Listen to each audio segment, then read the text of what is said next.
Amy, est-ce que tu es prête?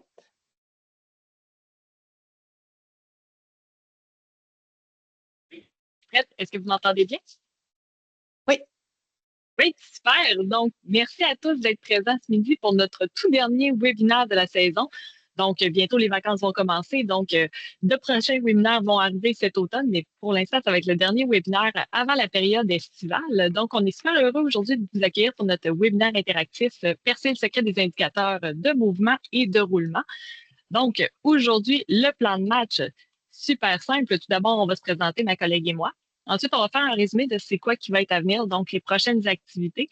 On va parler un peu d'intuition et de données pour finalement plonger dans les indicateurs et terminer avec la période de questions.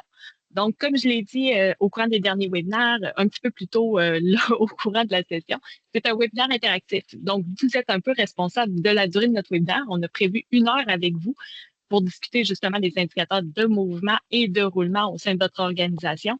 Mais on est là vraiment pour pouvoir répondre à toutes vos questions sur le sujet de ces indicateurs-là. Donc, ça va être à vous qu'on va passer le micro et vous êtes responsable de la durée de l'activité. Donc, c'est bien simple. Aujourd'hui, on va commencer par se présenter tout d'abord qui qu'on est. Donc, André et moi travaillons pour Cara RH. Donc, Cara RH, qui nous sommes? Nous sommes une firme spécialisée en analytique RH. Donc, nous, la valorisation des données de ressources humaines, c'est notre dada. Donc, bien entendu, tout ce qui est indicateurs de performance, tableau de bord, analyse prédictive et tout ce qui englobe l'analytique RH, c'est vraiment notre dada. Donc, on est 9 personnes chez Cara RH. Donc, on a des développeurs scientifiques de données et des experts en analytique RH pour vous aider dans votre projet pour gagner en maturité en analytique. Donc, on a une solution pour vous aider qui s'appelle Cara Analytics. On a une solution de sondage. On fait de l'accompagnement également au cas où vous en auriez besoin pour voir où est-ce que vous vous positionnez et voir quelles seraient les prochaines étapes. On a un service aussi d'analyse de données, d'audit de qualité de données pour vous assurer comme de quoi la donnée que vous utilisez est propre. Et on peut vous offrir de la formation également sur le sujet. Ce que vous voyez actuellement, c'est vraiment une liste de clients qui utilisent notre solution, Cara Analytics, pour pouvoir les aider dans leur valorisation de données de ressources humaines. Donc, comme à l'habitude, je suis accompagnée de ma collègue, vous la connaissez certainement, André Laforge. Donc, c'est notre présidente chez Cara RH et notre chef de produit Analytics, Cara Analytics. Donc, elle, c'est vraiment une passionnée de données et d'humains. Donc, ça fait maintenant un peu plus de 12 ans qu'elle accompagne les organisations d'ici dans leur projet de valorisation de données RH. Vous la connaissez certainement des nombreux blogs qu'elle a écrits ou encore sur les nombreuses tribunes auxquelles elle a participé au courant des dernières années. Et en plus, elle a été nommée parmi les top HR influencers, HR Analytics influencers au monde. Donc, on est encore une fois super heureux de l'avoir et de pouvoir profiter de son expertise avec nous ce midi. Et moi, qui je m'appelle Amy Ruel. Donc, je suis conseillère en analytique RH chez Cara. Ça fait 9 ans que je fais ça. Donc, ça fait 9 ans que j'aide les organisations à accroître leur maturité en analytique RH. Généralement, chez Cara, je suis là en début de projet. Donc, lorsque vous commencez à vouloir établir quelles seraient les prochaines étapes de votre projet analytique, je suis là pour ça, jusqu'au moment où, justement, je vous laisse avec au bon soin de mon équipe. Rapidement, c'est quoi les prochaines activités qu'on va avoir? Après notre webinaire, vous allez recevoir un sondage de satisfaction. Donc, on vous invite encore une fois à répondre en grand nombre à ce sondage. Pourquoi? Ben, ça aide un peu à nous améliorer, à positionner où est-ce qu'on se trouve. Est-ce qu'on était vraiment sur le sujet? Est-ce qu'il y a d'autres sujets que vous aimeriez aborder? Donc, ça, c'est l'une des questions. Quels sont les sujets sur la au courant des prochaines années, au courant des prochains mois?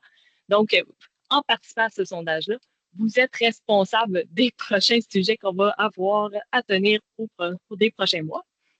Et finalement, la semaine prochaine, vous allez recevoir un courriel aussi avec la présentation qu'on va avoir fait ce midi, ainsi que l'enregistrement aussi. Donc, pas besoin de prendre de capture d'écran ou de prendre des notes tout au long de la présentation. Vous allez avoir accès à tout le matériel qu'on a produit aujourd'hui. Donc, c'est parfait. On va pouvoir se lancer une fois que ça c'est fait. Ah, mais voyons, j'avais oublié le deuxième élément super principal, les nouveaux webinaires. Donc, pour l'instant, notre calendrier de l'automne n'est pas encore sorti, mais le calendrier devrait sortir au courant de l'été et plus spécifiquement au courant du mois de juillet. Donc, il va être disponible dans notre infolette, il va être disponible également affiché sur notre site Internet. Donc, si jamais vous n'êtes pas encore abonné à notre infolette, je vous invite à le faire. notre site ou je vais également mettre le lien dans le chat du webinaire actuel. Donc, on peut y aller. Intuition par rapport à données. Donc, aujourd'hui, on fait le trait un peu entre la croyance, donc entre l'intuition et vraiment les données que vous pouvez utiliser au sein de votre organisation. Donc, les indicateurs RH ne sont pas là pour impressionner, ne sont pas là pour impressionner les gens au sein de votre organisation, impressionner la haute direction. Ils sont là vraiment pour vous aider à comprendre ce qui se passe au sein de votre organisation, à anticiper certaines situations ou également qui pourraient se produire et également à prendre de meilleures décisions. Donc, on le sait, chez nous, les indicateurs RH peuvent parfois sembler techniques, complexes. Ils peuvent également être inutiles quand on ne sait pas trop quoi en faire. Mais leur objectif, c'est pas de cocher des cases dans votre tableau sur Excel, c'est de vous éclairer lors de la prise de décision. Ce qui se passe dans vos équipes et à agir avant qu'il soit trop tard. Donc, aujourd'hui, c'est ça qu'on veut faire ensemble. C'est qu'on veut vous aider avec les indicateurs de mouvement et de roulement. Donc, entre les idées que vous recevez et que vous percevez et vraiment les vraies informations que vous pouvez en retirer. Donc, dernière étape, avec déjà qu'on passe aux indicateurs, est-ce que c'est un mythe ou une réalité? Donc là, je vais vous donner certains énoncés. Vous pouvez justement aussi lever la main si c'est quelque chose que vous croyez, donc si vous pensez que c'est une réalité. Donc, voici les 3 énoncés que je vais vous dire. Donc, est-ce que le taux de mobilité interne est toujours bon signe selon vous? Est-ce que c'est vrai? Est-ce qu'un faible taux de roulement veut dire également une bonne santé organisationnelle, une bonne santé aussi en ressources humaines? Et également, est-ce que le roulement volontaire est vraiment important au sein de votre organisation? Oh, je crois que je viens de perdre mes écouteurs. Est-ce que vous m'entendez bien? Oui. OK, parfait. Je suis désolée, j'ai perdu mes écouteurs. Donc, on voit un peu ces énoncés-là, puis on peut voir que la réponse n'est pas si simple que ça, hein? Donc, c'est justement un peu ce qu'on veut explorer aujourd'hui. Donc, on veut comprendre ce que cachent les indicateurs, comment les interpréter. Est-ce que justement un haut taux de mobilité interne, c'est toujours un bon signe chez nous? Est-ce que justement, il y a seul le taux de roulement volontaire qui compte, qui est vraiment important? Donc, on veut voir comment interpréter ça et comment on peut s'en servir intelligemment. Donc, derrière un chiffre, il y a toujours un contexte. Un taux de roulement élevé, comme on le dit, peut être un signe d'instabilité, mais ça peut être également un signe de transformation positive au sein de notre organisation. De son côté, une mobilité interne forte peut signaler un bon développement, mais également une grande instabilité. Donc, votre rôle au sein des ressources humaines, c'est d'être capable de lire entre les lignes, justement. Et aujourd'hui, on veut justement en discuter et répondre à vos questions pour que vous puissiez obtenir les outils adéquats pour pouvoir y parvenir.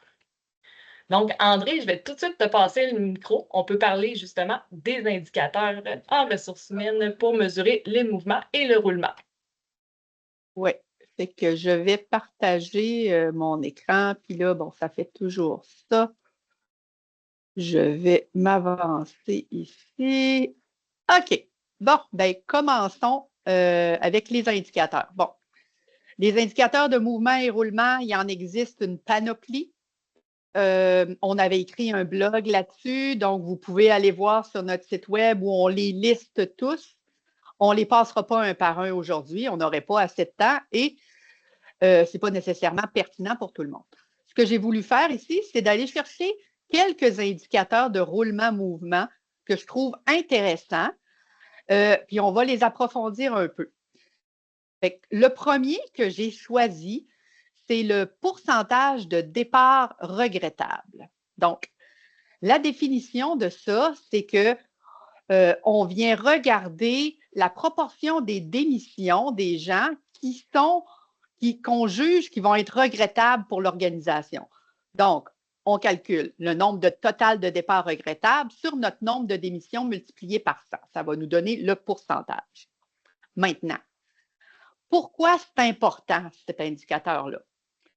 Quand on regarde les taux de roulement, on a souvent tendance à mettre tous les départs dans le même panier.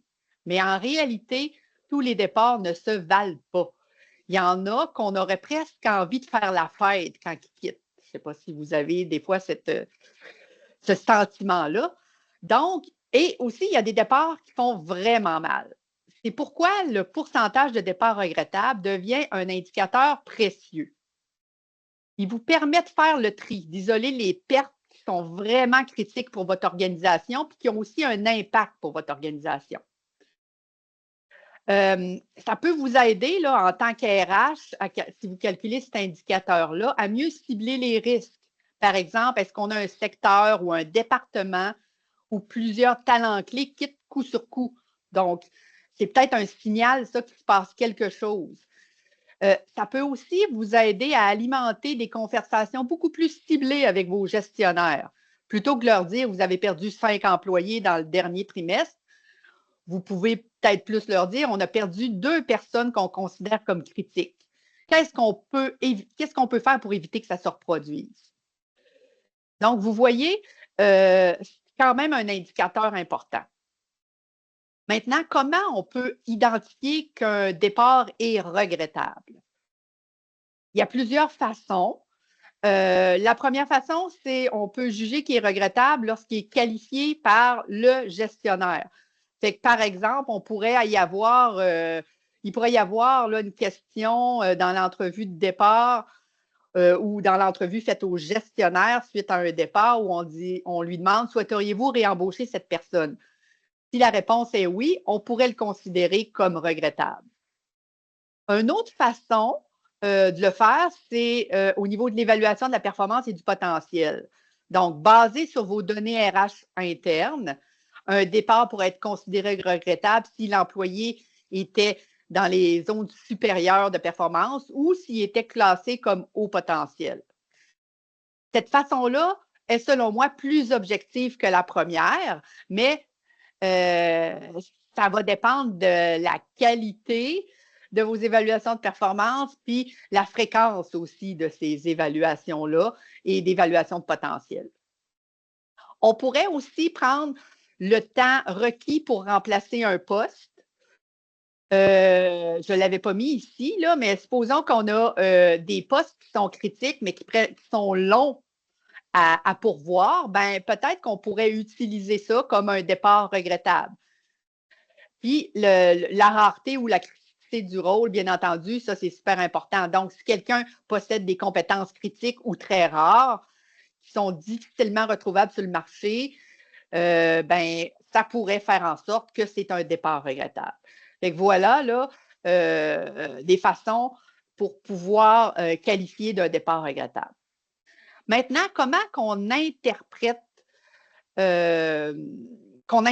ça, le pourcentage de départ regrettable? Si vous avez un pourcentage de départ regrettable élevé, bien ça veut dire que vous avez des pertes de talents clés, vous avez probablement un manque de reconnaissance ou de perspective de carrière, et peut-être aussi, ça peut être dû à un climat organisationnel pas sain ou à un leadership peut-être défaillant.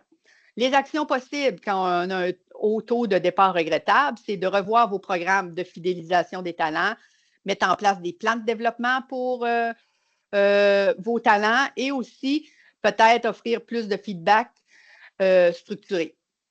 Si votre pourcentage de départ regrettable est faible, c'est sûr que c'est ce qu'on veut atteindre.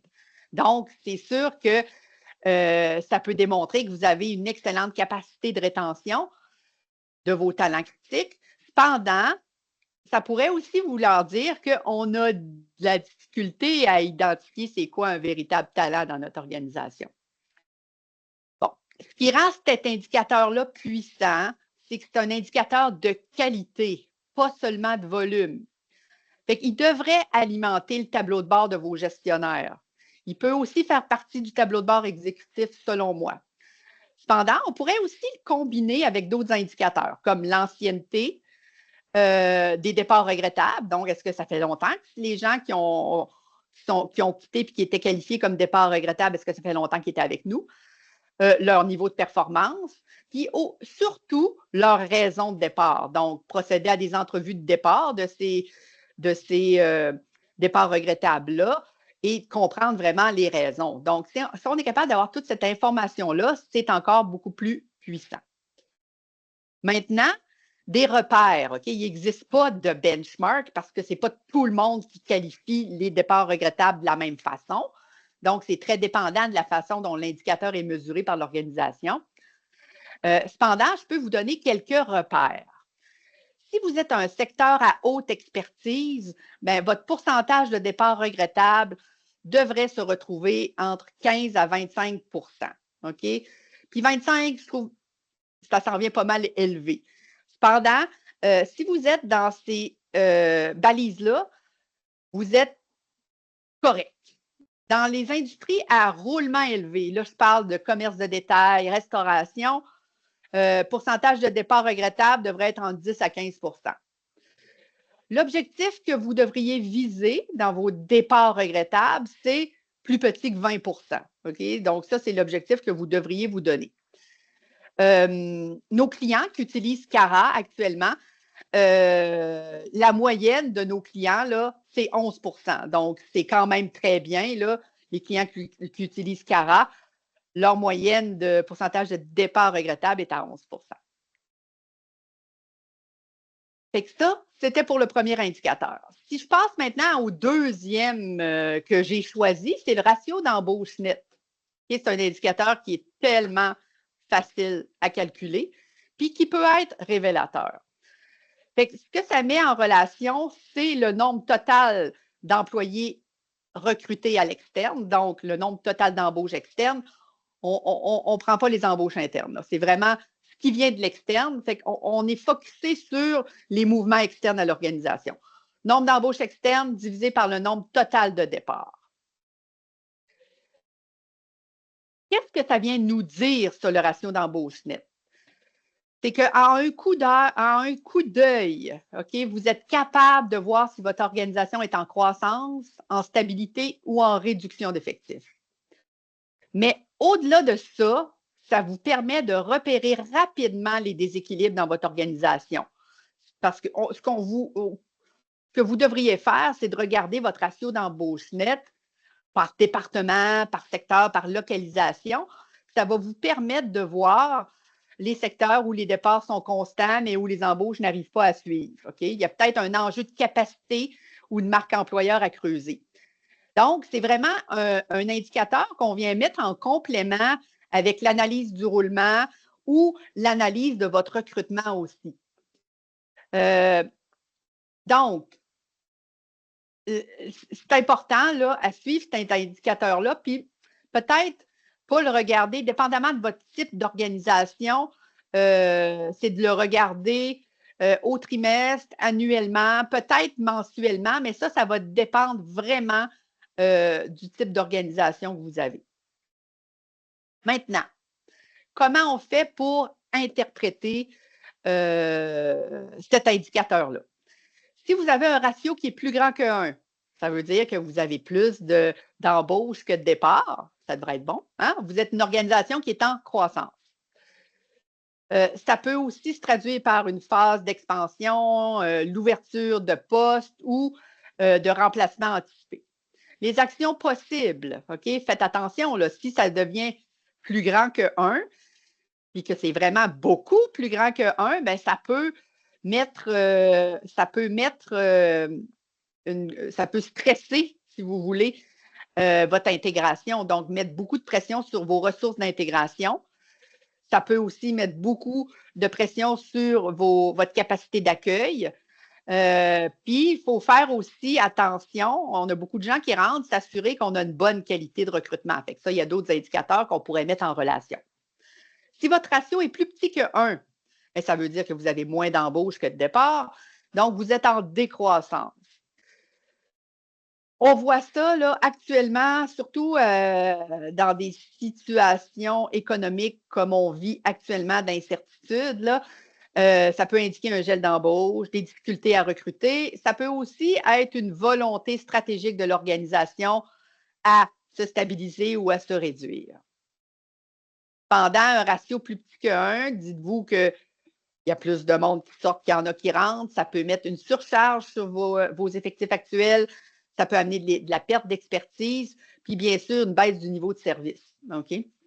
Les actions possibles, revoir les objectifs si ce n'est pas voulu, OK? Si ce n'est pas une décision de votre organisation, bien, vous pouvez revoir vos objectifs et vos stratégies d'attraction, analyser les causes de ce déséquilibre-là. Donc, regardez les causes de départ, les entrevues de départ, puis revoir les plans de rétention et analyser le roulement.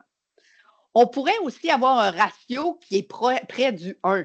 Okay? Donc, ça, un ratio égal à 1, ça voudrait dire un équilibre parfait entre les départs et les embauches. Donc, chaque départ est remplacé. Ça voudrait dire une stabilité organisationnelle. Okay?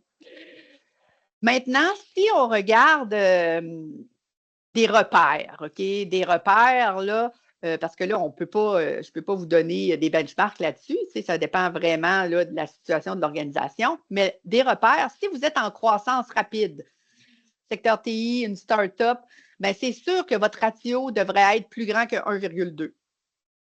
Si vous êtes en croissance modérée, 1,1 à 1,2 devrait être un ratio qui ressemble à votre organisation.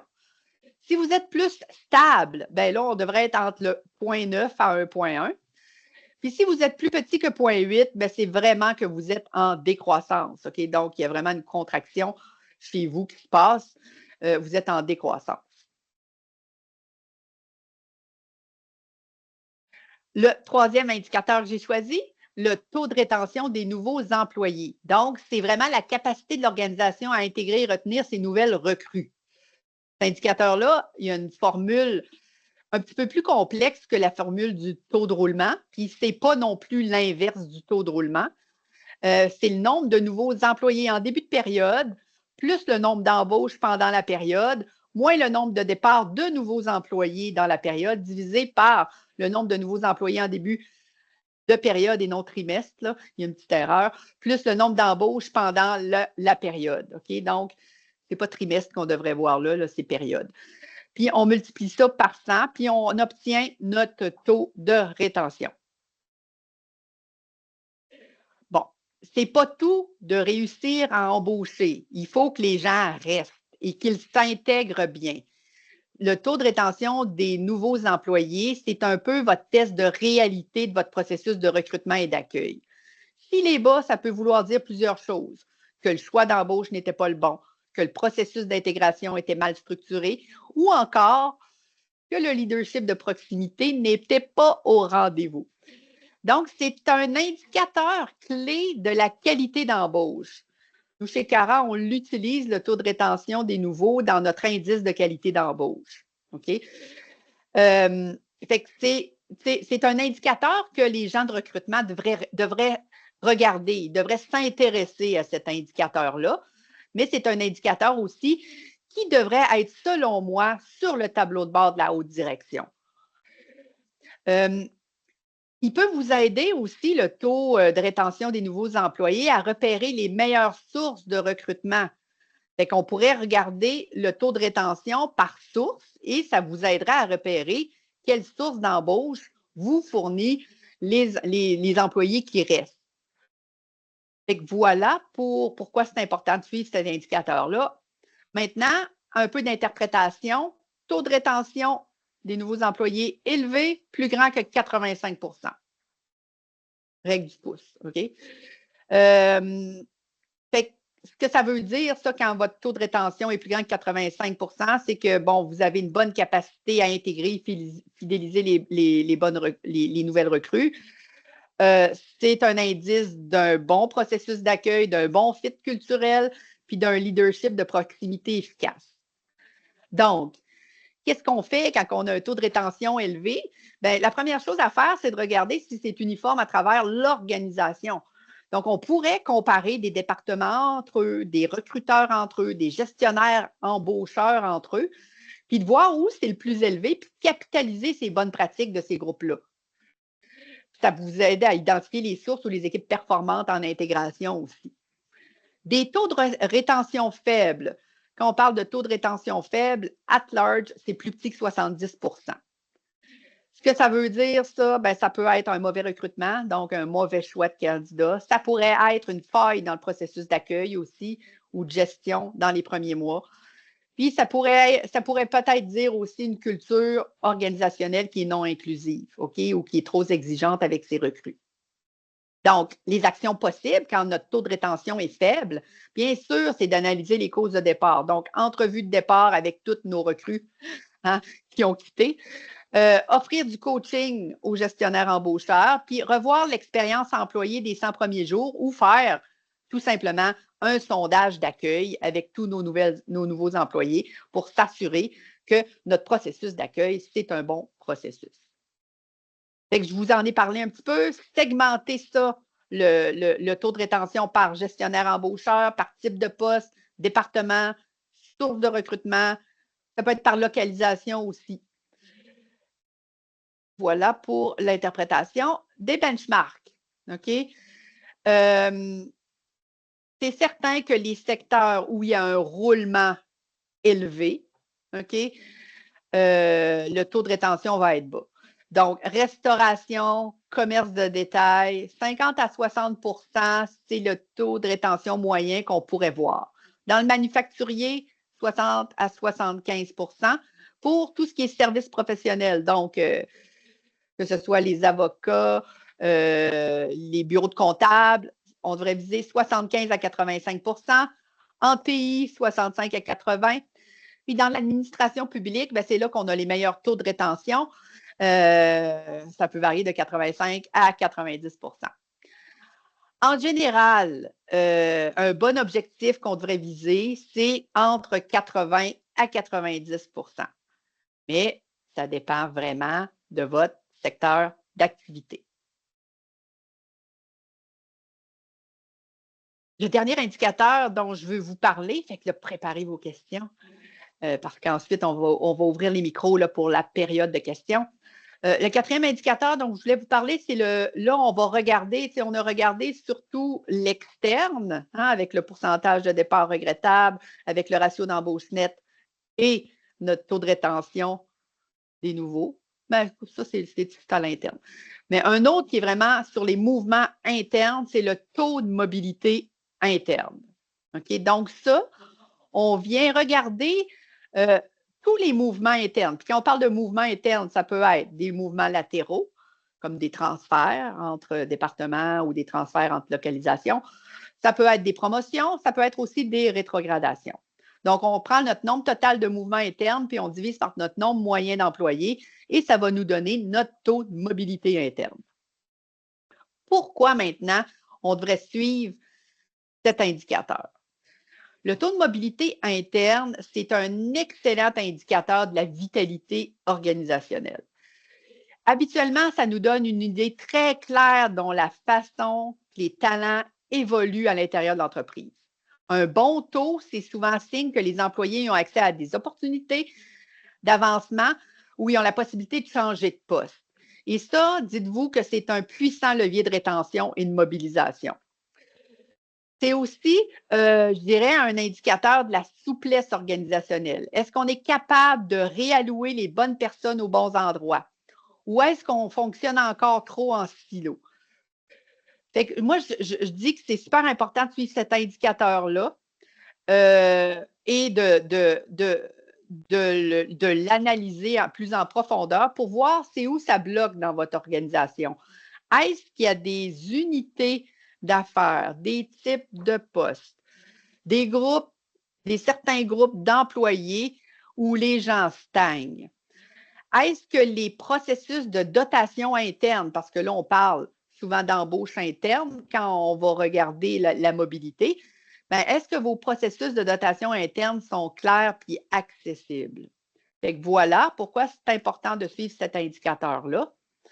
Interprétation maintenant. Le taux de mobilité interne élevé, puis là, on parle de plus grand que 20 c'est vraiment un signal positif sur une culture de développement, d'agilité et d'opportunité.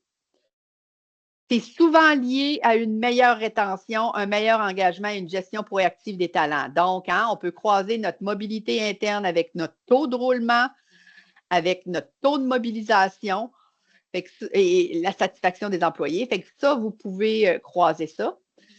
Les actions possibles quand on a un taux de mobilité interne élevé, maintenir des politiques de mobilité active, valoriser les cheminements internes dans les communications RH, puis aussi les gestionnaires à planifier des plans de carrière interne. Un taux de mobilité interne faible, là, on pourrait parler de plus petit que 10 Donc, ce que ça fait, c'est que ça peut amener une perception d'un manque d'avenir ou de reconnaissance, un risque accru de roulement volontaire, puis des barrières à l'avancement. Action possible, identifier les freins à la mobilité. OK, est-ce que c'est culturel chez vous? Est-ce que c'est les gestionnaires qui sont un frein? Est-ce que c'est vos processus? Puis aussi, mettre en place des parcours de développement clairs. Bon. Est-ce qu'un taux de mobilité interne peut être trop élevé? Oui. OK? Quand il atteint, quand il est plus grand que 35 à 40 dans certains départements, c'est pour toute votre organisation, il y a peut-être quelque chose qui se passe, mais dans certains départements, s'il est vraiment très élevé, votre taux de mobilité interne, ben, ça amène de l'instabilité. OK? Trop de mouvements, ça crée un sentiment de désorganisation, puis habituellement, ça nuit à la continuité et à la cohérence des opérations. Ça a un effet domino. Pourquoi? Parce que chaque mobilité interne, ça crée un poste vacant. Il faut souvent combler à nouveau à l'interne. Donc, ça peut devenir très épuisant pour tout le monde, autant pour les gestionnaires que pour les recruteurs ou pour les gens qui s'occupent du développement organisationnel. Puis, ça peut aussi amener de la démotivation. OK? Si on voit quelqu'un qui bouge beaucoup, on peut sentir un sentiment d'iniquité des fois, là, ou une pression à bouger. OK? Puis on peut se dire, ben, il faut bouger dans l'organisation si on veut rester visible. Donc, il faut faire aussi attention quand notre taux de mobilité interne est trop élevé. Des benchmarks. Et là, les benchmarks sont vraiment en lien avec la taille de l'organisation.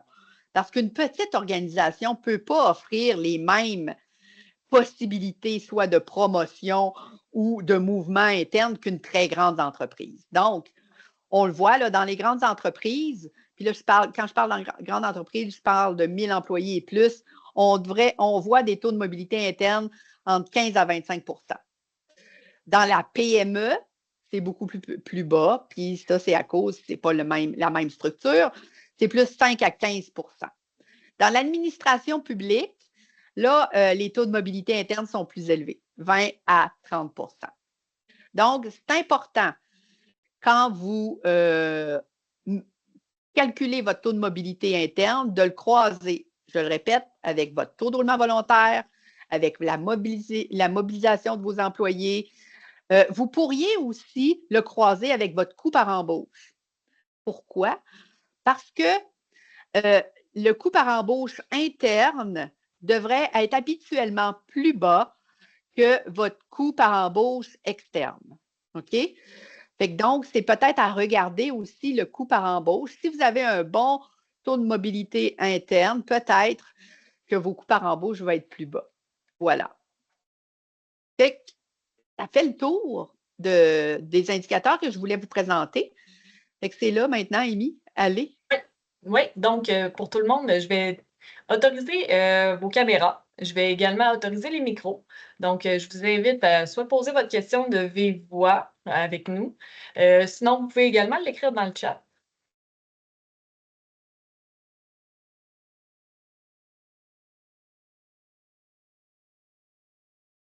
J'ai une question de la part de Laurence. Tu peux activer ton micro, Laurence, pour la poser. Oui, bonjour tout le monde. André, sans surprise, j'ai une question, comme toujours. Je l'avais écrit dans le chat aussi, mais tant qu'à y être, Ah, dans le fond, c'est par rapport au taux de mobilité. Est-ce que le taux de mobilité inclut aussi des mouvements latéraux qui n'ont pas nécessairement oui, une notion de progression oui, salariale? oui. OK. Ça devrait. Ça devrait. Il faut faire attention cependant avec la mobilité. Là. Si on fait une réorg dans notre organisation, on réorganise tout le monde, ben là, écoute, on oublie ça, le taux de mobilité. Là. Faut le faire hors réorganisation. Ou si je ne sais pas, on fait une fusion avec une autre entreprise, il faut faire attention au contexte. Mais oui, on devrait regarder les transferts, même si c'est des transferts, le mouvement devrait être toujours valorisé à une certaine limite, cependant. Oui. OK. Ta réponse? Merci. Oui? Oui, ça répond absolument. Merci. Parfait, super.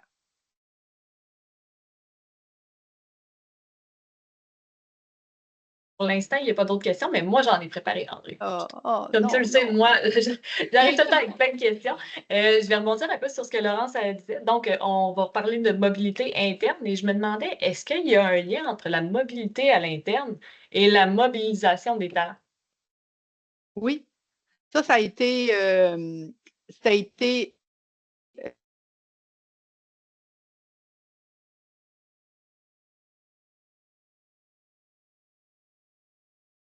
je dis étudier, pour pas ça, c'est vraiment bien documenté. Il existe vraiment un lien fort entre la mobilisation et la mobilité interne. OK?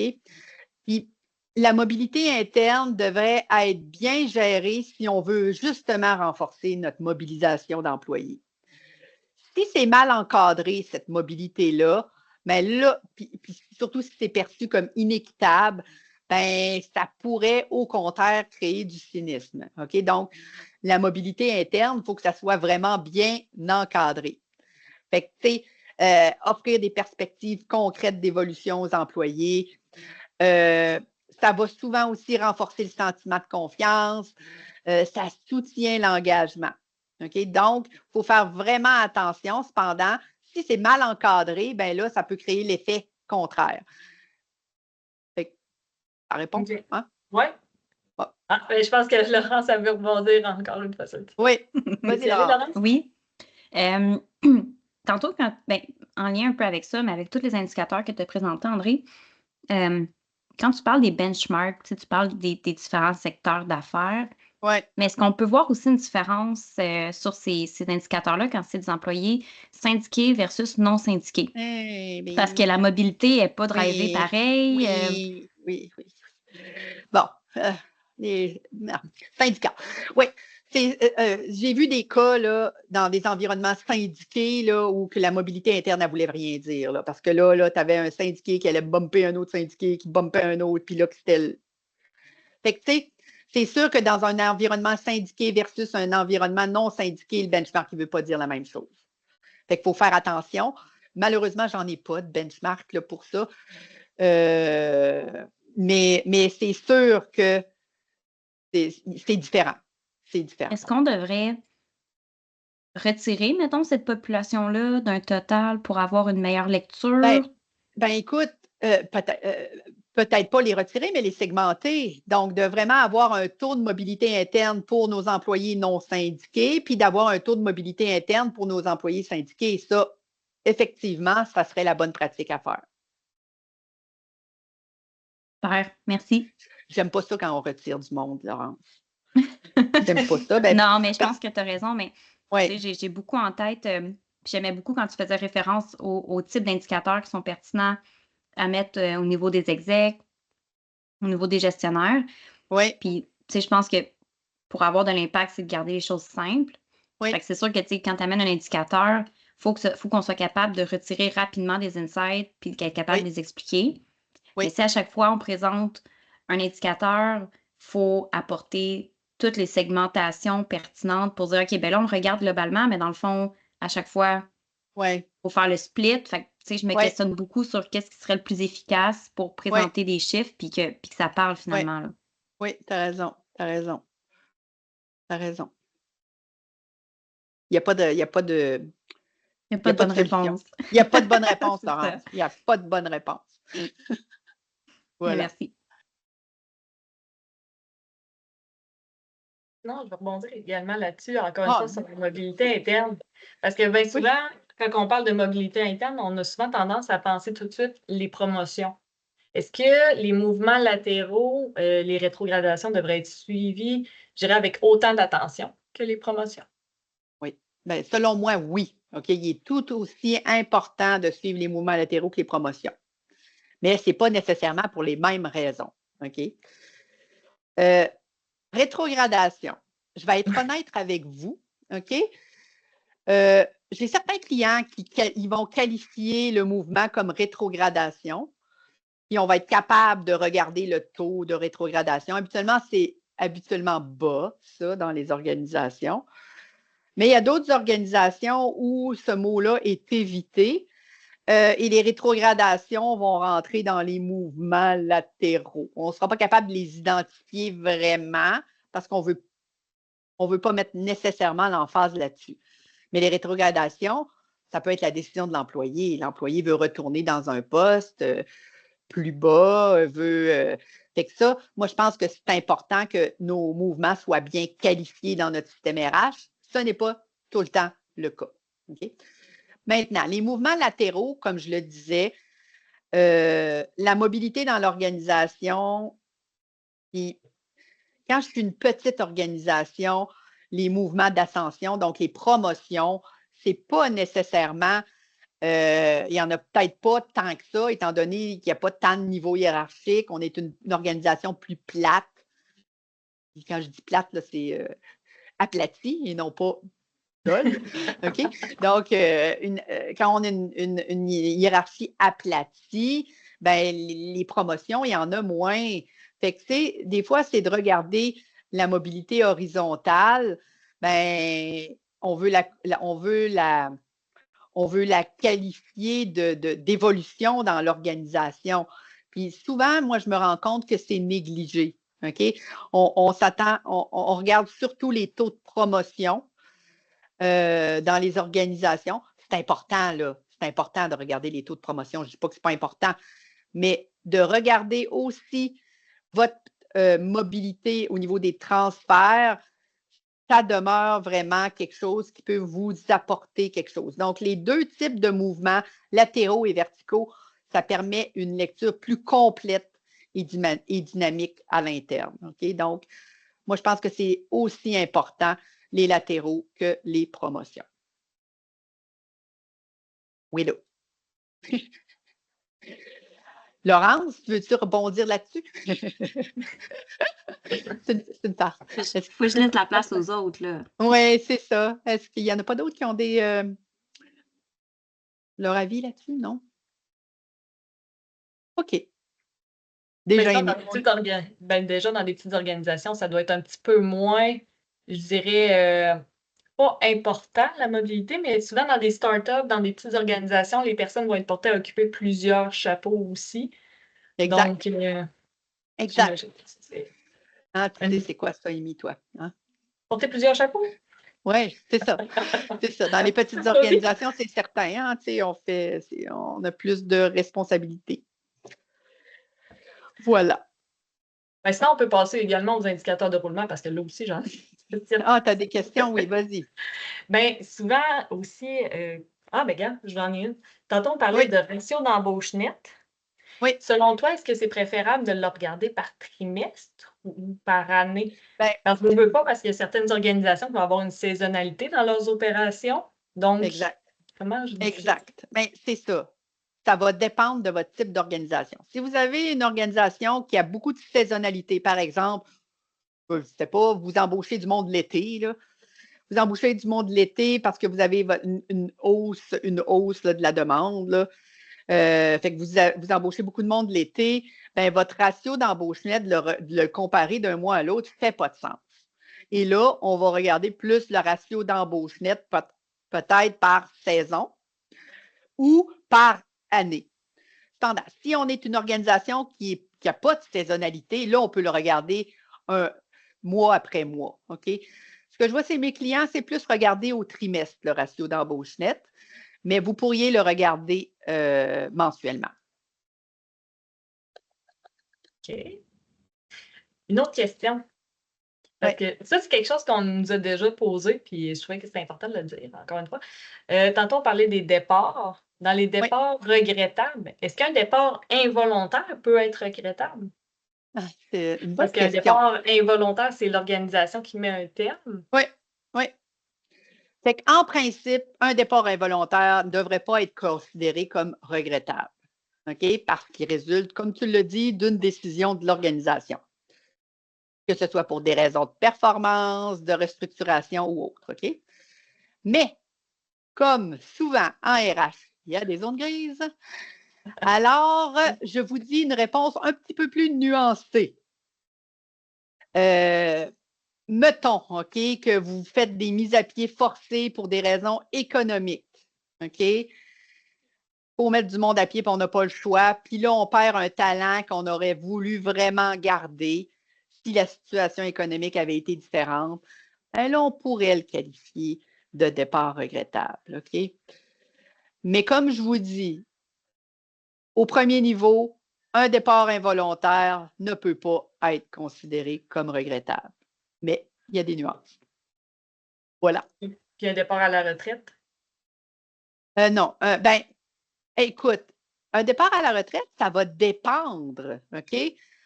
Un départ à la retraite, tu sais, de nos jours, bon, étant donné pénurie, de toute façon, les gens ne partent plus à la retraite, c'est ce que j'ai entendu dire, là. Mais bon, pénurie de talent.